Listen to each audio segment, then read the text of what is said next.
دول أعطيهم بلوك أزين شيء، أحسهم من الذباب، ولا مو معقولة لك شهر محجوبة ولا يدرون. هذول الناس أصلا اللي يعني ما أدري شو عندي، ما عندي تفسير، ماني فاهمة.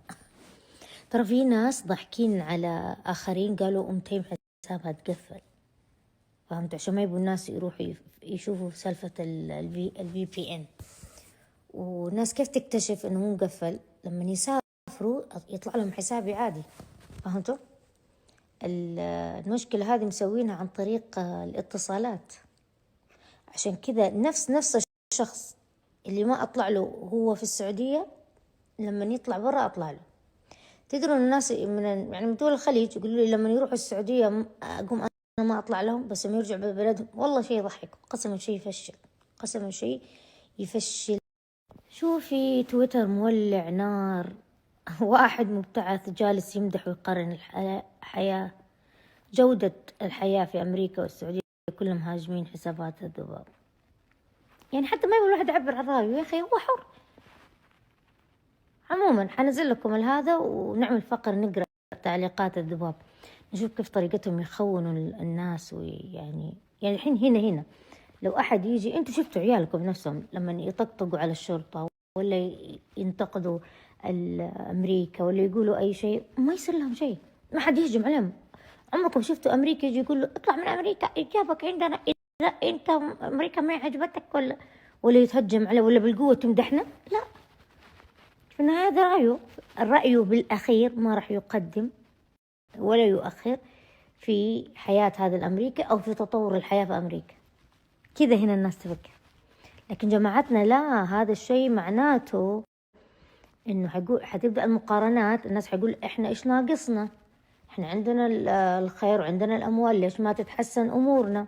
وتبدأ الناس توعى، تبدأ الناس تطالب بحقوقها في جودة الحياة، في الوظائف، في الضمان، في كل الأشياء هذه، فهمتوا؟ وهذا الشيء ما يبغوا المتنفذين، يبغوا الناس كذا بس بهايم، يطالعوا صدر ذي ومكوى ذاك وفهمتوا؟ بس كذا يبغوا الناس. وماركات، يعني إذا شوي استنظفوا ماركات واستعراض وقيل وقال وهذه طلقت وهذه تزوجت وهذه شالت حجابها وهذه تنقبت وهذه انسجنت لأنها ضربت عسكري، وبس كذا يبقوا الناس بهايم بس. خليني أقرأ لكم تغريدته اللي أرسلت لي إياها. يقول 6 سنين بأمريكا، مطيتها أكثر شيء ورجعت 2023 وللآن ما اقتنعت بعودتي، وهذا ورجعتي لجدة. يعني يقصد جدة إنه شوية في أصغر مدينة جامعية طرفية. طبعا اللي يهمني هنا أوريكم هذا، شايفين كم الفيوز؟ 6 ملايين، 6 ملايين صح، 6.2. وطبعا 3/4 ذباب قاعدين يهجموا عليه. كيف تمدح حاجة زي كذا؟ خلها يمدح، هو حر. ولاحظوا قاعد يتكلم الباركس، المدارس، الأساسيات حق الحياة. الله يعينه مسكين هذا الولد. المهم الفقرة الثانية بعد السنابات هذه راح أقرأ التعليقات عشان أوريكم طريقة الذباب. الذباب هذولا مجموعة من الناس اللي يندفع لهم من المتنفذين، وتحديدا أسماء معينة ما حقول لكم من هي، أنتوا عارفينها، عشان يهجموا على أي شخص ويشبهوا على أي شخص. ويجوا الناس السذجة لما يقروا هذه التعليقات المتكررة يصدقوا إنه هذا عميل ولا خاين ولا واحد كذاب، فهمتوا؟ لأنه هذول يعتمدوا على فكرة التكرار، كرر الكذبة الناس هتصدقها. فاتج له مقطع دكتور حمود هذا اللي كان يغني قبل شوية، يعطي الشرطة كرت أصفر والمشجعين في ساحة ترى والله حلوة حياة الحرية، وحياة مو الحرية بس، الحرية والبساطة. تدروا أنا هنا أطلع ببيجامة عادي حتى بدون مكياج، الناس ما تطالعك إذا ما أنت متكشخ، ما يحسسوك إن أنت شكلك غريب. المحجبة تطلع بحجابها والمنقبة تطلع بنقابها واللي مشلعة تشلح، فهمتوا؟ ما علينا. لقيت تغريدته صدقا 6.3 مليون شافوها، عليها 5900 لايك. وخلنا أقرأ لكم التعليقات، نشوف التعليقات. واحد جاء رد عليه قال له أنا لي 13 سنة عايش في أمريكا، قبلها عشت 20 سنة في الإمارات. بالنسبة لأمريكا كفرص وإنك تقدر تسوي شيء لنفسك ولأهلك ولمستقبلك، فيها أفضل بكثير من دولنا العربية، ولكن دولنا العربية كحياة أفضل بكثير من أمريكا. أنا من اليمن وعشت الإمارات وسافرت للسعودية ومصر والأردن وقطر والبحرين وتركيا وهولندا. الحين انبسطوا أهل الإمارات اللي عندي. الرجال قاعد يتكلم عن جودة الحياة، بس هذا مسكين ده ترى اللي كاتب التعليق، لأنه قاعد يتكلم عن حاجة ما لا. شوفوا كثيرين عرب هنا، وهذه النقطة لازم تفهموها. المرتبطين كثير، أنا هذا الشيء أفهمه، إن الواحد يبغى يكون في مكان. كلنا نتمنى، حتى أنا أتمنى إنه المكان اللي أعيش فيه الكل يتكلم لغتي العربية، ونتشارك كل الأشياء بنفس اللايف ستايل أو الكواليتي أوف لايف حقت أمريكا. أتمنى. لكن إيش الضريبة لما أنا بعيش في مجتمع الكل يتكلم عربي، ولا مثلا الأشياء هذه اللي كلنا نتمناها إحنا كعرب، في النهاية أنا عربية وأنتي عربي، كلنا نبغى مسلمين، نبغى أشياء اللي فهمتوا شو أقصد، اللي لها علاقة. بس هذه الأشياء لها ضريبتها، سواء من جودة الحياة أو نوعية المجتمعات هذه وطريقتها في طبعا. والسبب إنه مجتمعاتنا كذا ترى مو لأنه مجتمعاتنا غبية ومتخلفة، لا، المنظومة تخليها كذا، المنظومة تعزز فيها هذا الشيء. ايوه كذا نبغاكم تقعدوا تداحروا مع بعض. هذا رجع رد عليه صاحب التغريدة الأساسية، قال له هذا اللي بقوله للكل، الحياة الاجتماعية هي أصعب شيء، لو تقدر تتأقلم وتتجاوزها كل شيء يهون، كل شيء ثاني يهون.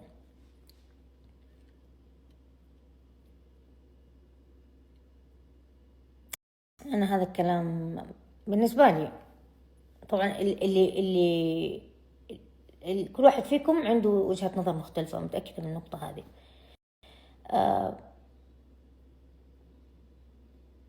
واحدة هذه أظن كاتبة الوطنية وحب الوطن ليش رابطينها بكلام نور. هو معلق على واحدة ترى اسمها النور، تقول بعد جودة الحياة هنا، كيف الواحد يقنع نفسه أنه يرجع للحياة القديمة بعد سنوات؟ هي أظن عايشة في بريطانيا. اللي هم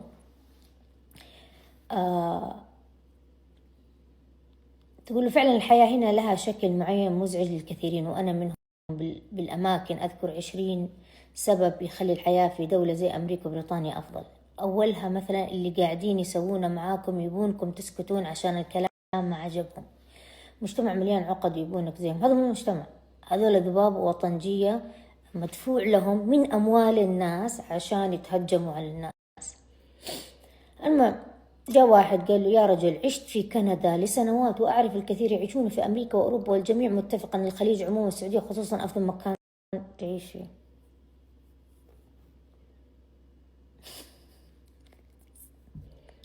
تحديد المعايير وآلية القياس هي ما تحدد الخيارات. طبعا كل هذا لا يتعارض تفضيل الشخصي لك. والله هذا كذاب، وربي كذاب.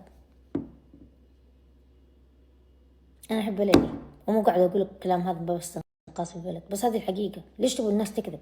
ليش قاعد تكذبوا على أنفسكم؟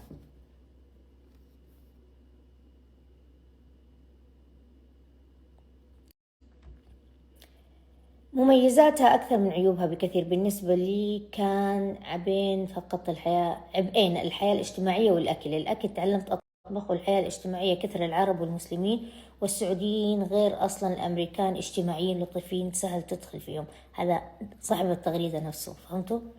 يعطي الناس جوها. هذه المعلومة لازم تستوعبوها. الأمريكان كائنات جدا لطيفة. صح الواحد ما يقدر يندمج معهم بعاداتهم وتقاليدهم 100%، بس ما هم ناس ما تقدر تعيش وسطهم. عندكم مثلا ولاية زي ولاية كاليفورنيا فيها تنوع بالذات.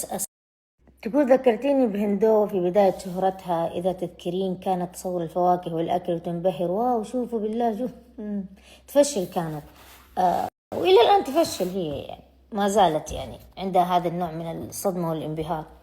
كانت تدخل السي في اس، أنا أتذكر شفت لها مقطع حق السي في اس، صيدلية ترى منتشرة في أمريكا في كل مكان، تقول أفخم صيدلية وفيها مكياج وفيها. أنا تفشلت بالنيابة عنها لما شفت هذا المقطع. يعني ما علينا، الناس طبقات، ودحين يزعلوا الناس اللي يعني ما يعرفوا في هذه الأشياء ولا. يعني أنا ما كنت أعرف إيش CVS. يوم جيت أمريكا دخلت CVS ما حسيت إنه واو حقيقي. يعني CVS صيدلية. اللي حسيت إنه هو واو إنه CVS هذه موجودة في كل حي، يعني حتى طريقة التنظيم. طبعا إحنا عندنا هذه الأشياء التجارية موجودة في كل مكان، بس يعني طريقة التنظيم إنه الأحياء كيف منظمة مرتبة، باركس، لازم في حديقة، يعني مو حديقة، يسموه الباركس اللي هم اللي يلعبوا فيه أشياء، وفي ملعب كرة قدم، وفي هذا شو اسمه باسكت بول، وأشياء مهتمين بالأحياء. فهمتوا؟ المهم نرجع للكلام اللي قلته قبل شوي. في ساذن كاليفورنيا، ساذن كاليفورنيا فيها تنوع عرقي عجيب. أنا مستعدة بكرة إذا تبوني أنزل وأمشي بس كذا أصور لكم، وأتوقع قد شفتوا لأني قد صورت لكم كذا. الناس يكتبوا لي دائما أوه هذه محجبة، أوه هذه محجبة، ويشتغلوا في المحل. أي عادي، موجود كثير محجبات. لا وأزيدكم حتى في الدوائر الحكومية ناس محجبين يشتغلوا، نساء. أكيد نساء محجبين أما الرجال محجبين. فهمت شو أقصد؟ مسلمين. يعني الموضوع مو زي ما بعض منكم متخيل إنه المكان هنا موحش. لا مو موحش، لكن خلينا نكون عشان الناس اللي تستعجل.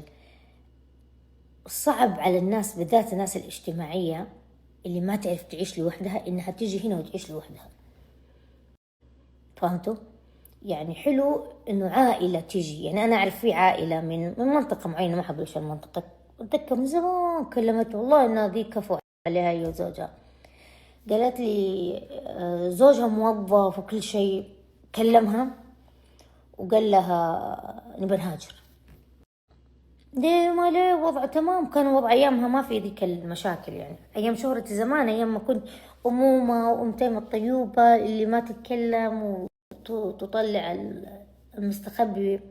ما كنت في حالي وما خلوني في حالي. فقالت لي أنا ما عجبتني الفكرة، أنا أهلي وأهل وجماعتي وكذا، وهو يقول لها إنه يبي يقنعها بالهجرة وكذا. فأظنها قاعد تسوي معاه كذا وهو يعرف إنها تبع. قال له اسألي أمتي.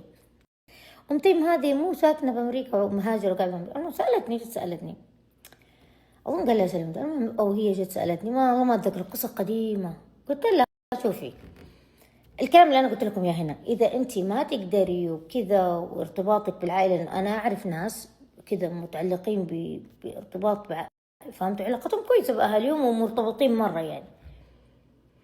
ومو بالضرورة تكون كويسة، لأنه في ناس كذا عندهم حتى إذا علاقتهم ما هي كويسة ما يتخيلوا نفسهم إن هم يبعدوا عن أهاليهم. طبيعة البشرية هذه لازم تساعد. المهم فقالت لي لا والله أنا إخواني مشاكل وأمي مدري إيش، ويعني بس إني فكرة إني أطلع من بلدي ترى الفكرة ما هي سهلة.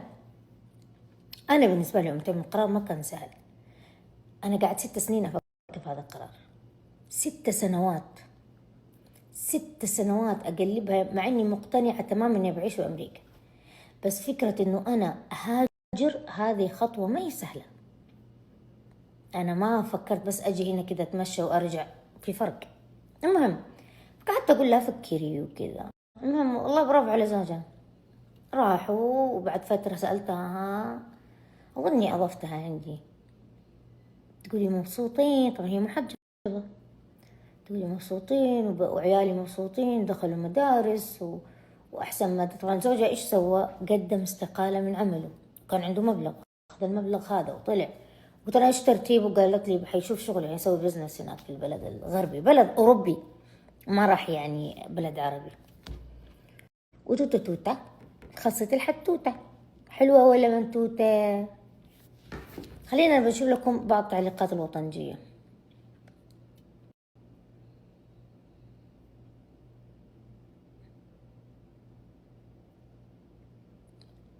والله واحدة اللي ارسلت لي قالت لي الناس كانوا والله قاعدة أشوف التعليقات كلها معه. لو أنا كاتبة هذا التعليق كان قالوا خينة الوطن. شوف هذا الأهبل. ما هي جودة الحياة بالنسبة لكم؟ لأن كل شيء له تعريفه الخاص. التكافل الاجتماعي مفقود عندهم، سهولة الحياة عبر التقنية مفقودة عندهم. والله كذاب هذا.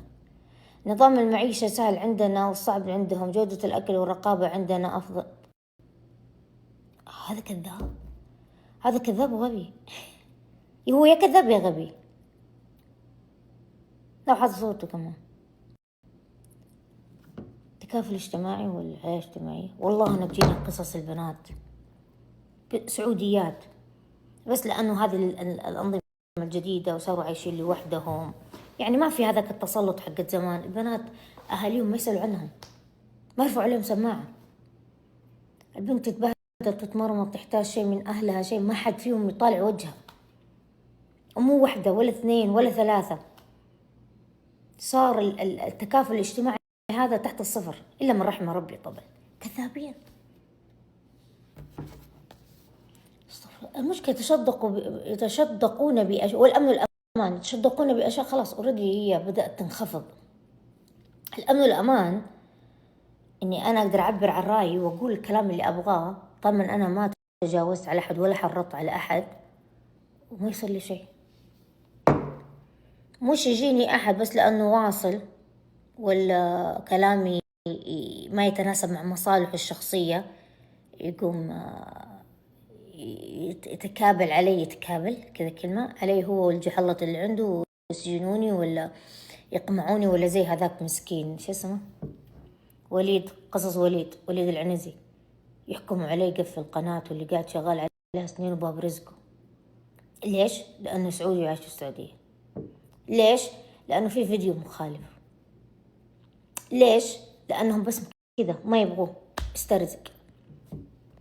ليش؟ لأنه كعيال كلب، حتى الكلب وفي.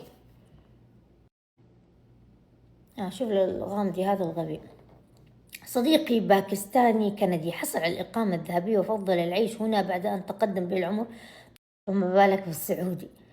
العمر يا صديقي له دور في نظرتك للحياة وسيغير تفكيرك مع الوقت. ستبقى بلدك هي الأم مهما كانت مغرية. يا حمار يا غبي، ما حد دائما كذا بلدك هي الأم، ما في أحد. إحنا نبغى بلدنا توصل للمستوى هذا وأفضل. هذول بقران. لما نقول الحياة هنا أفضل، أنا أتمنى أن السعودية تصير بنفس جودة الحياة حقت أمريكا، هذا اللي أبغاه. مو بس أطلع أقول أمريكا أحسن من السعودية من ناحية من أشياء كثيرة أو من أي دولة عربية ثانية. من الحمير البلد تشغل عود الوطنية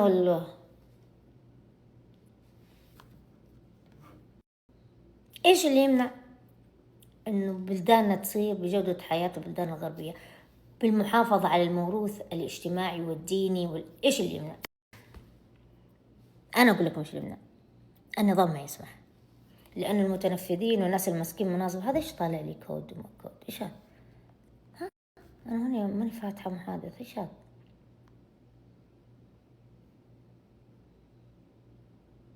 يا ابن الحلال طلع لي، وين وديتني؟ وهي شنو هذي؟ أما واحد غبي باكستاني كندي، حبيبي باكستاني كندي. وطبيعي شوف المسلمين دائما يميلوا البلدان العربية، خاصة بعد ما يشبعوا من البلدان الأجنبية هنا ويستمتعوا فيها وياخذوا حظهم من التعليم ومن التجارة ومن كل شيء. ينظروا دائما للدول العربية تحديدا السعودية وقطر والإمارات والكويت على أساس أنهم يروحوا يجمعوا فلوس ويقبعوا على بلدانهم. قال لك أخذ الإقامة الذهبية واستقر. بيعيش ملك الباكستاني في السعودية. رونالدو عايش ملك. لا وفوق هذا فلوس. الهرطقة هذه بطلوها.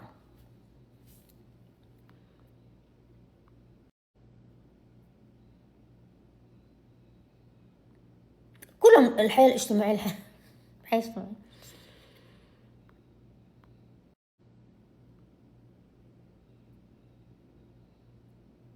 طبعا كلام كثير وكذا،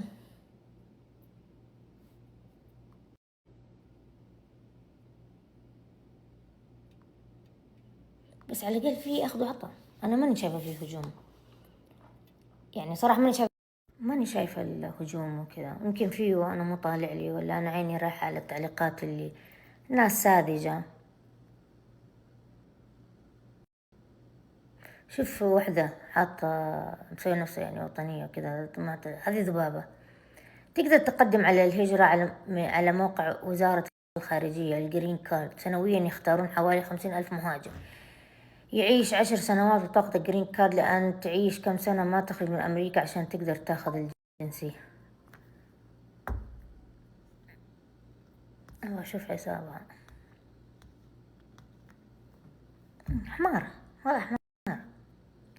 هو ده دارس في أمريكا، هو مشكلته ذحين وجود ترامب، والله مشكلة أغلب الناس الآن وجود هذا الخبل ترامب، خبلنا، لأنه ترامب صعب موضوع الوظائف على الناس اللي هي خارج، اللي هي ما هي داخل أمريكا، وإنهم يجيبوهم من برا. هذا إذا دارس بأمريكا، أنا دائما أنصح كنت الناس اللي تطلع ابتعاث لازم تشتغلوا مع دراستكم، مو تشتغلوا وتفتح محل سيارات وديلر شيب وترسل سيارات للسعودية. لا، تشتغل في مجال تخصصك، تقدم على وظيفة في المجال اللي انت قاعد تدرسه وتشتغل، ويصير عندك CV ان انت اشتغلت هنا في امريكا. هذه الجهات ممكن انت تشتغل ممكن بعدين لما تيجي ترجع تبغى غير رايك، تبغى ترجع تعيش في امريكا، تهاجر، تيجي وتقول لهم انا يعني عن طريقهم، لانهم هم اوريدي انت اشتغلت معهم ويعرفوك، يعرفوا مستواك او مستواكي، ترجعي وتشتغلي معاهم. الإشكالية هذه أو الشيء اللي أنا متأكدة منه في القانون هذا الجديد الغبي حق ترامب. طبعا ترامب إن شاء الله نوفمبر حنرتاح منه، مهم إنه هو حيصير يعني صورة ما له تأثير. شلون؟ قصة طويلة، في انتخابات نصفية وإن شاء الله ياخذ الكونغرس ونفتك منه.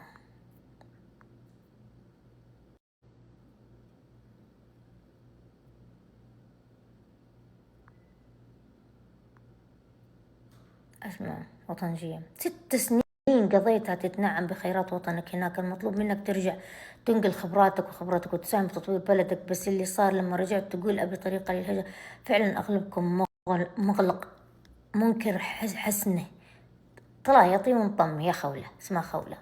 هذا خول، مو خولة، سوري على الكلمة، هذا خول بس مسمي نفسه خولة. هذا ولد يعني بس نفسه بنت.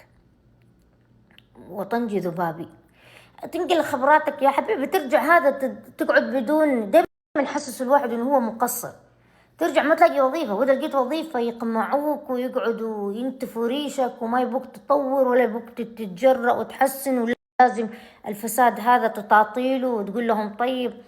هذه شوف الواحد ثاني غبي، طيب انقلع لأمريكا ما عاد ماسكه.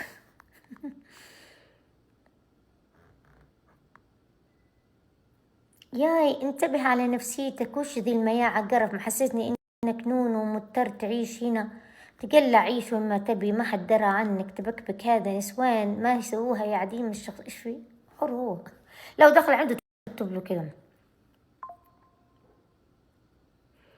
يعني ام الكذب. المهم بدأت ادخل على تعليق الوطنجية والذباب، هو طبعا مو قاعد يرد، هو ليش طلعت ذيك التعليقات ذكي، قاعد يرد على الناس اللي قاعدة تحاور، حتى اذا كانوا اغبياء بس قاعدين يحاولوا.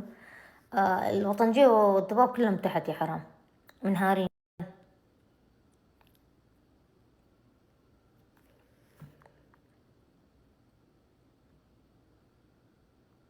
يحبكم لمدح الغرب، هذا فالحين فيه والله العظيم. عموما سكيب وروحوا يقروا، اسمه حسابه أحمد، روحوا هناك يقروا، شوفوا واضحكوا. تقول مو طبيعي كمية الشوق، وأنا عبالي حضرتيني آخر شي طلعوا إنهم مانعين ظهور حسابك السعودية. والله مو طبيعي، تخيلي حسابك ما يطلع لي إلا إذا شغلت VPN. سلامة. عاد أبو تيم اليوم حسابه قاعد يطلع للناس، ما أدري شو اللي قاعد يصير. يقولوا حسابه عادي قاعد يطلع للناس، ما في، مع انه هو حتى محظور حسابه. تبوني اسوي الحركة اللي هو سواه ولا انتظر زمان في ظل الوعد هنا. بس ترى حتى المشي بالليل بأمريكا خطر، انتي تهونين الأمور. لا مو خطر، أنا أكلمك عن تجربتي الشخصية، أنا أحس بالأمان وأنا أمشي بأمريكا أكثر من أمشي في أي بلد ثاني. شو رايك؟ أحسش تحبين القطريين، أحب كل العرب وكل الخليجيين، ما عندي مشكلة مع أحد، كلكم حبايب. يبيت تقول نحبك انت والله. طب تحبوني ولا تحبوا الدراهم؟ لو احد جاء قال لكم نعطيكم فلوس بس تحذفوا انتي، حتحذفوني عشان الفلوس؟ اقل شيء تسويه عشان تسويه لنفسك عشان تنحفي انك توقفي بيض ودجاج ودقيق ابيض وحليب. ممكن تستخدمي كريمة طبخ للقهوة، صدقيني حتفشي فش. ايش قصدك؟ قصدك انا منفوخة؟ والله انا منفوخة، حتى عيالي يقولوا ماما تحت الهواء. انا حروح موعد مع انهم الله رجوني، سويت هذا زي كذا اختبار حقت هذه الإبرة التنحيف، قلت بجرب اشوف ايش السالفة. بس جاتني فكرة، حروح موعد عيادة استشارة، اخذ استشارة طبية، ابى افهم ايش اللي قاعد يصير. يا ويل حالي يا من ربت جفونه. تقول اول مرة اشوف قطري دمه خفيف.